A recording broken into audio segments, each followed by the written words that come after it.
কি হয়েছে আবির? তোমার ঘরের চাবিটা কি কোথাও হারিয়ে গেছিল? তুমি যে আমাকে ফোন করে আরেকটা চাবি নিয়ে আসতে বললে। দেখো কাকা, আমার তো মনে হচ্ছে এই বিধি মেয়েটা পুরোপুরি পাগল। ও ত্রিশালাকে বাইরে বের করে দিয়ে লক করে চাবিটা বাইরে ফেলে দিয়েছে, কারণ ওর মনে হয় ত্রিশালা আমার জন্য সঠিক নয়, মানে ও আমায় ক্ষতি করতে পারে। কি করব কিছুই বুঝতে পারছি না, কিভাবে এই মেয়েটাকে যে আমার জীবন থেকে বাইরে বের করব। তাহলে বিধি যুদ্ধের ঘোষণা করে দিয়েছে। এনিওয়ে কাকা, আমার খুব খিদে পেয়েছে, এখনই চলো চলো চলো চলো।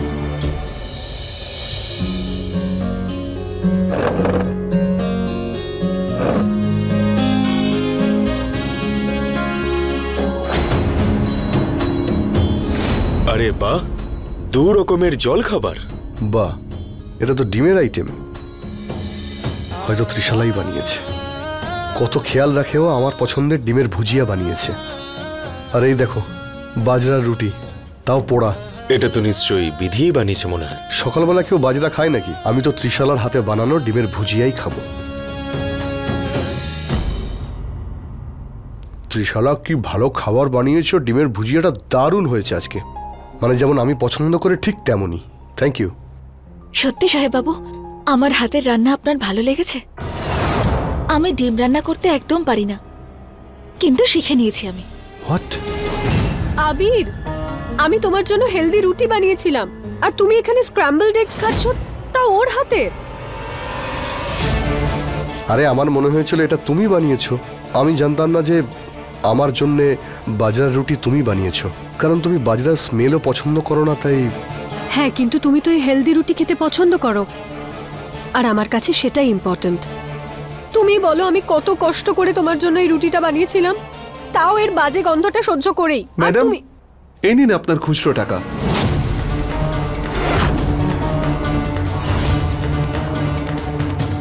কিসের টাকা এটা?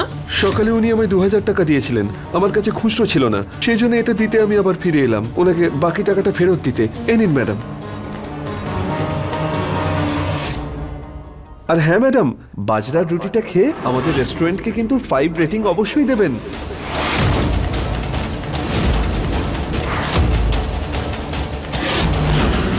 হ্যাঁ ঠিক আছে, আপনি যান।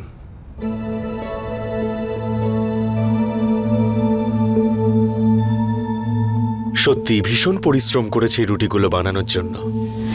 মা বলে যে পুরুষদের মন জয় করতে গেলে ভালো খাবার খাওয়াতে হয় তাদের, আর যদি সেটা সৎভাবে না করা হয় তাহলে লক্ষ্যে পৌঁছানো সম্ভব নাকি? আরে মেম সাহেব, বাজরা রুটি বানিয়েছেন অথচ মুখে বেসন লেগে আছে। একবার দেখে নিলে পারতেন, মিথ্যেটা তো এমনিই ধরা পড়ে গেল। যাক, এটা তো সামান্য বিষয়, বড় কথা এটা যে সাহেব বাবু খেয়ে নিয়েছেন। আমার আর অন্য কিচ্ছু চাই না। ত্রিশালা, তোমার কাছে আমি এটা একদমই আশা করিনি। তুমি আমাকে মিথ্যে বললে, আর তুমি খুব ভালো করে জানো যে আমি মিথ্যে একদম পছন্দ করি না। আমি এইসব কিছু এই মেয়েটাকে শিক্ষা দেওয়ার জন্য করেছিলাম। তুমি জানো তো কত চালাক। আমি আর কি করতাম তুমি বলো, আমি তোমাকে বুঝি। ত্রিশালা প্লিজ, দেখো ত্রিশালা, এটা কোনো কথা নয় যে তুমি কাকে শিক্ষা দিয়েছো আর কাকে শিক্ষা দাওনি। দেখো ত্রিশালা, এখানে বিষয়টা হলো এটাই যে তুমি আমাকে মিথ্যে বলেছো। কি অসুবিধে হতো তুমি যদি বলতেই তুমি এটা অর্ডার দিয়ে আনিয়েছো। দেখো কাকার মা তোমার ব্যাপারে কি ভাবলো যে তুমিও এই মেয়েটার মতো মিথ্যে কথা বলো। আমি তোমার হয়ে কি করে কথা বলবো যদি এরকম তুমি মিথ্যে কথা বলো। আমি খুব কষ্ট পেয়েছি ত্রিশালা, তোমার কাছে এটা আমি আশা করিনি। তুমি সরে যাও। আবির, আমার কথাটা শোনো। আবির,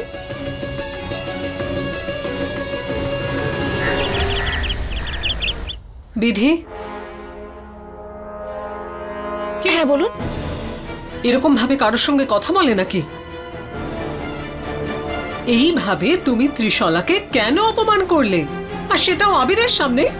কি ভাবছে এখনো ত্রিশলার ব্যাপারে? ডাক্তার ম্যাডাম, আমি এইসব এই জন্য করেছি কারণ মেম সাহেব সাহেব বাবুর জন্য সঠিক নন।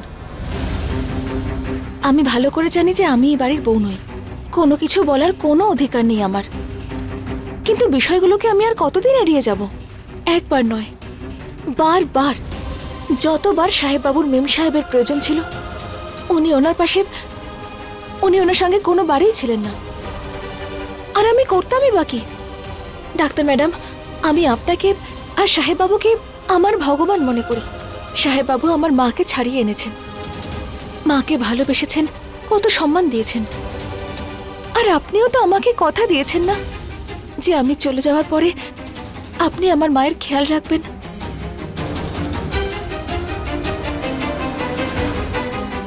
তাহলে এটা তো আমার কর্তব্য যে আমি মেম সাহেবের আসল চেহারা আপনাদের সবার সামনে নিয়ে আসি। কত ভালো ব্যাপার যে মানুষের আসল রূপটা সবার সামনে আনতে চাইছো। তাহলে তোমার রূপটাও সবার সামনে আনা হোক। যেদিন থেকে এই বাড়িতে এসেছো আমার ছেলেটার সঙ্গে শুধুই ভুল হচ্ছে। এত সহজে কি করে ভুলে গেলে তুমি যে তোমার জন্য আমার ছেলেটা কতটা অসুস্থ হয়েছিল? ডাক্তার ম্যাডাম, যদি আপনার মনে হয় যে সেই বাদাম আমি মিশিয়েছি খাবারে, তাহলে আপনার খুব ভুল ধারণা এটা। এই কাজটাও ত্রিশালা ম্যাম সাহেব করেছেন। ওই দিন ওই কি ওই দিন? থাক থাক, এবার নিশ্চয়ই নতুন কোনো গল্প বলবে। নিজের অবস্থা দেখো, কি কাশি হচ্ছে তোমার। ওষুধ খাচ্ছ ঠিক মতো? তোমার ওষুধ তো শেষ হয়ে গেছে মনে হয়। আমি নতুন ওষুধ নিয়ে আসছি।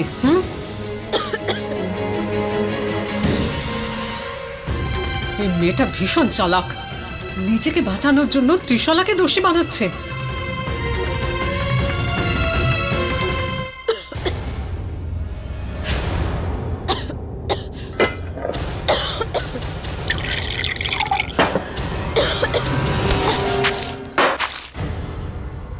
অশিক্ষিত মেয়ে একটা।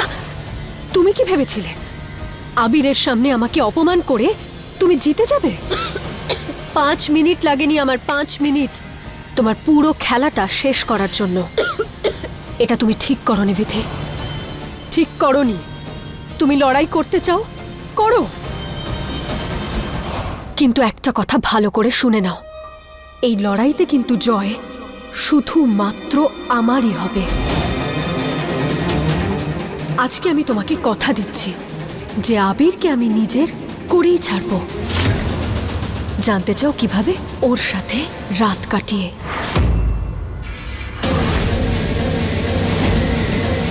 এতদিন তো আমি তোমাকে রাস্তার পাথর ভাবছিলাম, কিন্তু আজ আমি বুঝতে পেরেছি যে তুমি আমার রাস্তার পাহাড়।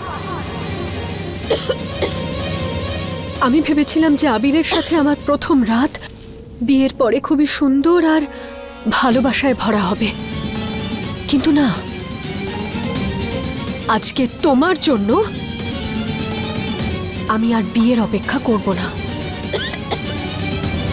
সুযোগ পেতেই আমি আবিরকে নিজের করেই ছাড়ব।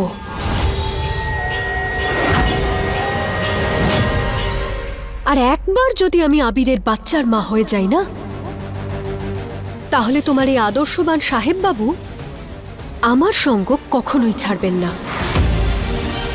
ও বাধ্য হয়ে আমার সঙ্গে বিয়ে করবেই। তোমার সাথে এই মিথ্যে বিয়েটা ভেঙে দিয়ে সারা জীবনের মতো আমার হয়ে যাবে।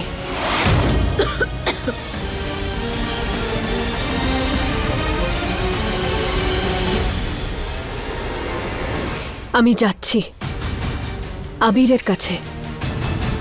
ওকে আমার করার প্রস্তুতি শুরু করতে হবে তো।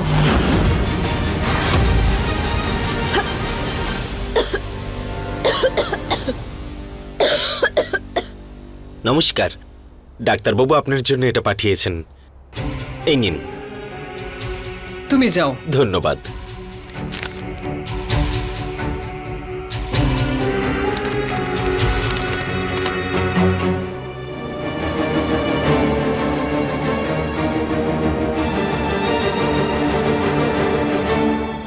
কি ব্যাপার বলুন তো দিদি, এটা কার রিপোর্ট? হ্যাঁ, যেটা দেখে আপনি এত হাসছেন। আর কি বলি বেয়ান, কখনো কখনো মনে হয় যে সমস্ত প্ল্যান আমরা বানিয়েছি আগের থেকে সেটাই কিন্তু সব থেকে ভালো, কিন্তু ভগবান যেটা চান সেটাই সব থেকে ভালো হয়। ভগবানের প্ল্যান ঠিকঠাক চলছে কিনা সেটা দেখার জন্য আমি প্রত্যেক সপ্তাহে আমার বৌমার সমস্ত রকম টেস্ট করাই। তারই রিপোর্ট এসেছে। এই রিপোর্টে পরিষ্কার লেখা আছে আমার বৌমার শরীর একদম ভালো নেই। ওর ক্যান্সার ওকে খুব তাড়াতাড়ি শেষ করে ফেলছে। আর দিদি, আমি তো শুধু সেই দিনটার ওয়েট করছি যেদিন মেয়েটাই প্রাসাদ থেকে বাইরে চলে যাবে, কিন্তু ও তো এই পৃথিবী ছেড়েই চলে যাচ্ছে। দ্য ওনলি কোয়েশ্চেন ইজ কবে? অপেক্ষা করুন, অপেক্ষা করুন, সব কিছু ঠিক সময় হবে। আর তখন আপনার মেয়ে এই বংশের বৌমা হবে, দেখে নেবেন। কিন্তু এটা কবে হবে? যদি বৃদ্ধিকে মৃত্যুর মুখেই ঠেলে দিতে হয়, তাহলে আপনি ওকে ওষুধ কেন দিচ্ছেন? কারণ ওই ওষুধগুলো কোনো কাজ করে না, নকল ওষুধ ওগুলো। হোয়াট? দেখতে থাকুন আপনি, খুব তাড়াতাড়ি ক্যান্সার ওই মেয়েটাকে শেষ করে ফেলবে, আর বিধিকে উৎসর্গ করে আবির আর ত্রিশলার জীবন খুশিতে ভরে যাবে। সাহেব বাবু আর মেম সাহেব কোথায় চলে গেলেন? খুঁজেও পাচ্ছি না। আমি এইবার সাহেব বাবুকে মেম সাহেবের জালে পড়তে দেবই না।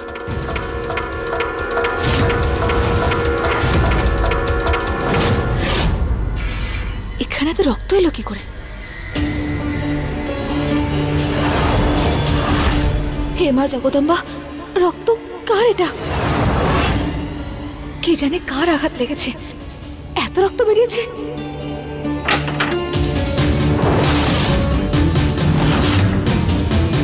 দরজার বাইরে তো রক্ত আছে, কিন্তু ভেতরে তো নেই। কি করে হতে পারে এটা?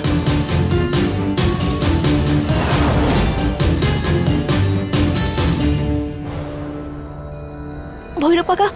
হ্যাঁ বিধি ম্যাডাম। এই এই এত রক্ত কি করে এলো এখানে? কারোর কি আঘাত লেগেছে? না না বিধি ম্যাডাম, আমি তো বলতে পারবো না। হে দেবী মা, এখানে এত রক্ত পড়ে আছে। আমি আমি অন্য কাউকে কি জিজ্ঞেস করছি, আপনি এটা পরিষ্কার করে দিন। ঠিক আছে, করে দেব।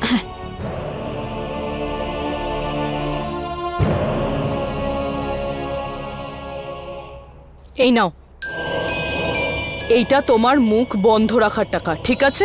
যাতে কেউ কিছু না জানতে পারে। যদি কেউ জানতে পারে এখানে কি কি ঘটেছে, আমার থেকে খারাপ কেউ হবে না।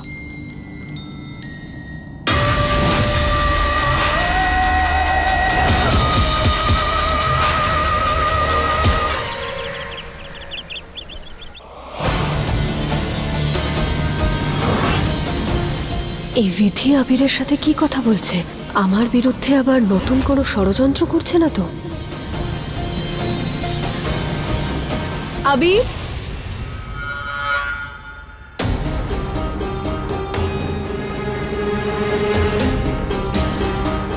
চলো, আমাদের ওয়ার্কআউটের সময় হয়ে গেছে।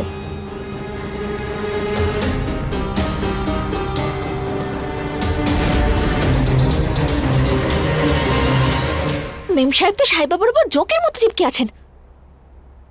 এবার আমাকেই কিছু একটা করতে হবে। ভাব বিধি।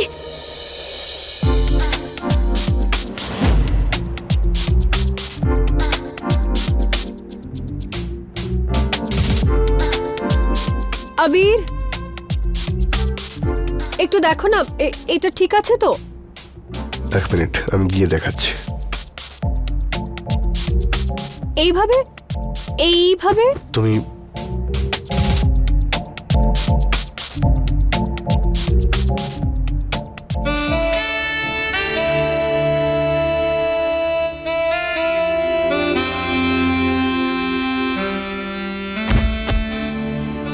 আমি তো পড়েই গেলাম। সাহেব বাবু তো এখানেই আছেন। এখানে থাকবেন না তো আর কোথায় যাবেন? দেখুন এখানেই আছেন। আরে আবির বাবা, আয় আয় আমার পাশে বস। হ্যাঁ,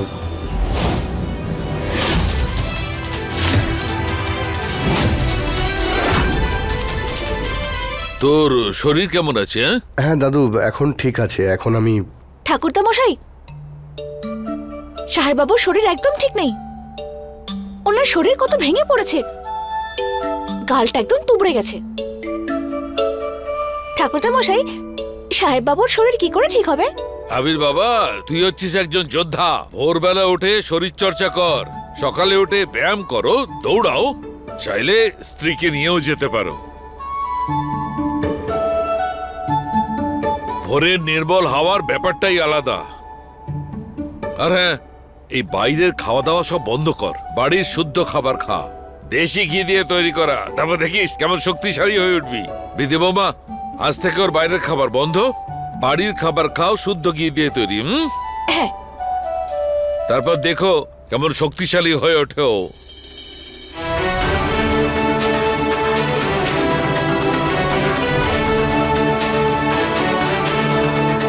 তোর এই জিনিসপত্রগুলো কোটা আর বেরিয়ে যায় এখান থেকে। ওনার শরীরের খেয়াল আমি রাখতে পারবো। এই অশিক্ষিত মেয়েটার ডানাগুলো একটু বেশি বড় হয়ে গেছে। বিশ্বাস বাবু, আমার না একটা বন্ধু আছে, সোনালি। ওর যে মেয়ে আছে না, ওর ছোট থেকেই সব অমাবস্যাতেই খুব বেশি শরীর খারাপ হয়ে যায়। ও খুব অদ্ভুত অদ্ভুত ব্যবহার করতে থাকে, আর যখন সবকিছু ঠিক হয়ে যায় তো ওর কিছুই মনে থাকে না। অমাবস্যার রাতেই এই সমস্যাটা হয়, তার মানে তো একটাই, যে নিশ্চয়ই ওর উপর কারো নজর পড়েছে। দেখুন, সামনে যে অমাবস্যার রাতটা রয়েছে না, সেটা ভয়ঙ্কর অমাবস্যার রাত। যতই ওই সময়টা এগিয়ে আসবে ততই ওই মেয়েটার সমস্যা বাড়তে থাকবে। হয়তো এটাও হতে পারে যে আগামী অমাবস্যার রাতে ওর জীবনে সব থেকে ভয়ঙ্কর ঘটনা ঘটবে। ও মাই গড, আমি কি করব এবার? না না, চিন্তা করবেন না, আপনি চাইলে আমি সাহায্য করতে পারি। একটা বিশেষ পুজো করতে হবে, তাতেই দোষটা কেটে যাবে। ওই যে মেয়েটা আছে না, ওকে আপনি অমাবস্যার রাতে বাড়ির বাইরে যেতে দেবেন না। কোথায় নিয়ে যাচ্ছিস?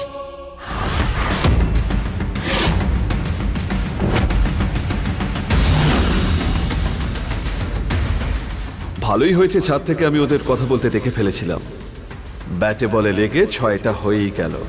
মা তো এমনিতেই এখন ঝাঁসির রানী হয়ে আছে, এবার সোজা বিশ্বাসকে নিজের জীবন থেকে ছুঁড়ে ফেলে দেবে।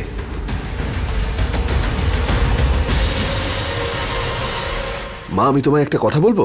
দেখো, মানে ইচ্ছে হচ্ছে তাই জিজ্ঞেস করছি, কখনো উনি তোমার হাত এত ভালোবেসে ধরেছিলেন? না না, আমি তো যা দেখছি তাই বলছি আর কি। আর ওই বসু আন্টি, উনি তো মনে হচ্ছে তোমার স্বামীকে চুরি করে নেবে। না নিশান্ত, অনেক হয়েছে।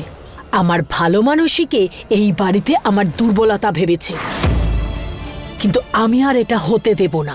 কি না করেছি ওকে পাওয়ার জন্য। নিজের জায়গা হারিয়েছে এই বাড়িতে, আমার ছেলে এই বাড়ির পরিচিতি থেকে বঞ্চিত হয়েছে, সম্মান হারিয়েছে, আমি পারিবারিক অলংকার হারিয়েছি, কিন্তু আর নয়। আর আমি আমার স্বামীকে হারাবো না। বসুন্ধরাকে এবার আমি বুঝে নেব। ত্রিশালা, কাম অন আবির, বসো।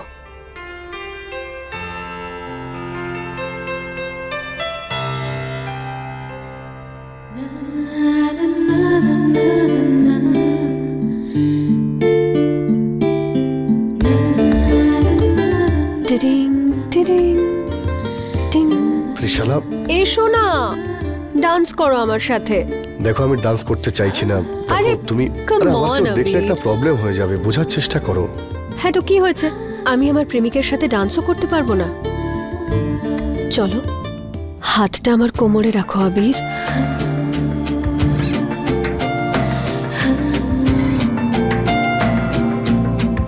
আরে কি সুন্দর মিউজিকটা।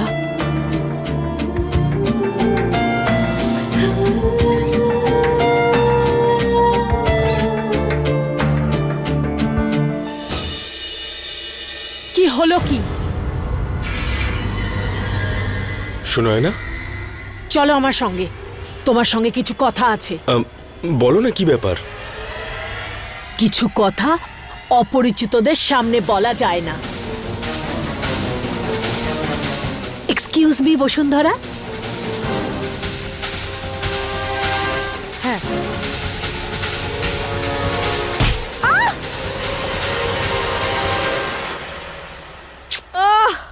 আর এই পাশাটা তো আবার উল্টো চাল হয়ে গেল।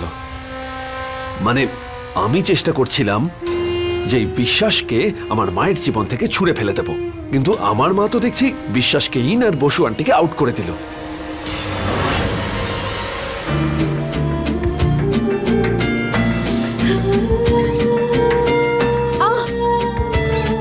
অসভ্য কোথাকার।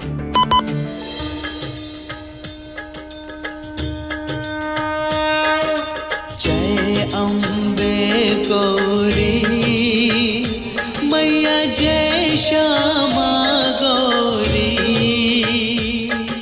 এখন পুজোর সময়। দিদি তুমি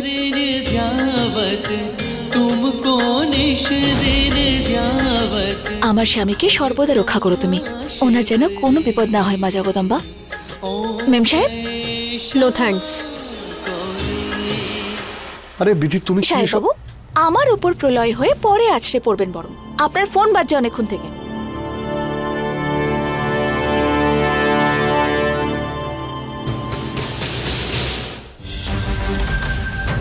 খুব চালাকি করছো না তুমি আজকাল?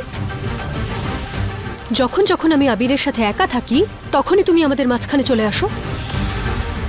যত চেষ্টা করার করে নাও। কতদিন করবে?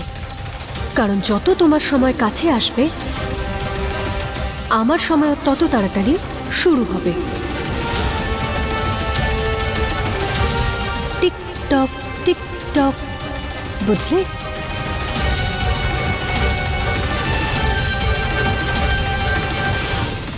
মেম সাহেব, আমার সময় শেষ হওয়ার আগেই আমি আপনার আসল চেহারা সবার সামনে নিয়ে আসবো।